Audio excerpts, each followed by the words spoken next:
নমস্কার বন্ধুরা, পিঙ্কি কিচেনে সবাইকে স্বাগত। আজকে তোমাদের সাথে পায়েস করে শেয়ার করব। তার জন্য নিয়ে নিয়েছি এখানে আমি 1 মুঠো মতো গোবিন্দভোগ চাল। সবার প্রথমে গ্যাসের ফ্লেম অফ করে কড়াই বসিয়ে দিয়েছি। কড়াইয়ের মধ্যে দিয়ে দিলাম গোবিন্দভোগ চালটা। আর একদিকে নিয়ে নিয়েছি 500 প্যাকেটের একটা দুধ। এটা আমি ছোট হাঁড়ির মধ্যে দুধটাকে বসিয়ে দিলাম। গ্যাসের ফ্লেমটা লো করে চালটা 2 থেকে 3 মিনিটের জন্য নাড়াচাড়া করে একটু ভেজে নেব, হাফ চামচ মতো গাওয়া ঘি দিয়ে। একদিকে চালটাও ভাজা হতে থাকবে আর একদিকে দুধটাও আমি গরম হতে বসিয়ে দিয়েছি। দেখো চালটা থেকে সুন্দর একটা গন্ধ বের হবে, তখন কিন্তু গ্যাসের ফ্লেমটা অফ করে দিতে হবে। আমার একটা সুন্দর গন্ধ বের হয়েছে, সেজন্য আমি গ্যাসের ফ্লেমটা অফ করে দিলাম। আর একদিকে দুধটাও কিন্তু ফুটে উঠেছে। দুধের মধ্যে এবার চালটা আমি দিয়ে দিচ্ছি।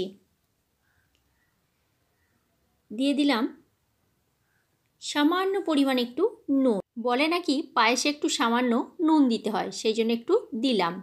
একদিকে পায়েসটা হতে দিলাম, আর একদিকে গ্যাসের ফ্লেমে ওই কড়াইটাই বসিয়ে দিয়েছি। কড়াইয়ের মধ্যে 1 চামচ মতো ঘি দিয়ে কাজু আর কিশমিশ একটু নাড়াচাড়া করে ভেজে নিচ্ছি।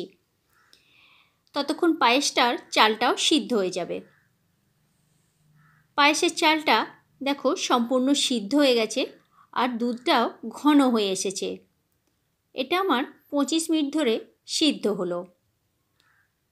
এবার আমি কাজু আর কিশমিশটা এই পর্যায়ে দিয়ে দিচ্ছি। কাজু আর কিশমিশটা দিয়ে নাড়াচাড়া করে একবার মিশিয়ে নিলাম। আর দিয়ে দিচ্ছি স্বাদ মতো চিনি।